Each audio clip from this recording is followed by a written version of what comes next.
মোশাররফ করিমের হুব্বা সিনেমার পর এবার নতুন সিনেমায় নাম লিখতে চলেছেন পশ্চিমবঙ্গের মন্ত্রী ও নির্মাতা ব্রাত্য বসুর নতুন সিনেমা শেকরে। পরিচালক চঞ্চল চৌধুরীকে এই সিনেমায় নেওয়ার সিদ্ধান্ত নিয়েছেন। আগামী সেপ্টেম্বরে বেনারসে শেকর সিনেমার শুটিং শুরু হবার কথা রয়েছে। এরপর টানা বোলপুরে ও কলকাতায় শুটিং হবে। 2026 সালের জানুয়ারিতে সিনেমাটি মুক্তির পরিকল্পনা রয়েছে বলেও জানা গেছে। হুব্বাতে অভিনয় করে প্রশংসিত হয়েছিলেন অভিনেতা মোশাররফ করিম। তবে এবার নতুন সিনেমায় থাকছেন চঞ্চল চৌধুরী বলে জানিয়েছেন নির্মাতা। একটি সূত্র জানায়, বিভূতিভূষণ বন্দ্যোপাধ্যায়ের দুটি ছোট গল্প নিয়ে নির্মিত হতে যাচ্ছে শেকর। প্রধান চরিত্রে রয়েছেন সীমা বিশ্বাস ও লোকনাথ দে। আর এই সিনেমায় কেন্দ্রীয় চরিত্রে থাকছেন চঞ্চল চৌধুরী। শেকর সিনেমায় চঞ্চল চৌধুরী ছাড়াও থাকছেন পৌলমী বসু, অম্বরীশ ভট্টাচার্য, ঋদ্ধি সেন, অঙ্গনা রায়, অনুসুয়া মজুমদার, অনুজয় চট্টোপাধ্যায়, আরেক রাজনৈতিক ব্যক্তিত্ব নারায়ণ গোস্বামীকে।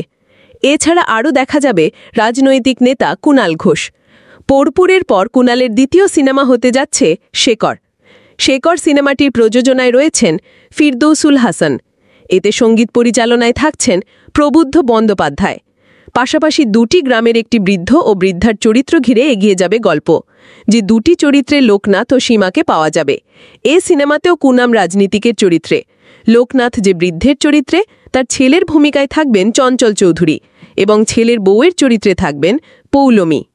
শেখর সিনেমা প্রসঙ্গে পরিচালক ব্রাত্য বসু বলেন, আমি মনে করি বিভূতিভূষণ বন্দ্যোপাধ্যায়ের সাহিত্য চিরন্তন ও আমি এই গল্প দুটি 2025 সালে নিয়ে এসেছি। চিত্রনাট্য আমি লিখেছি। সংলাপ লেখায় সাহায্য করেছেন উজ্জ্বল চট্টোপাধ্যায়।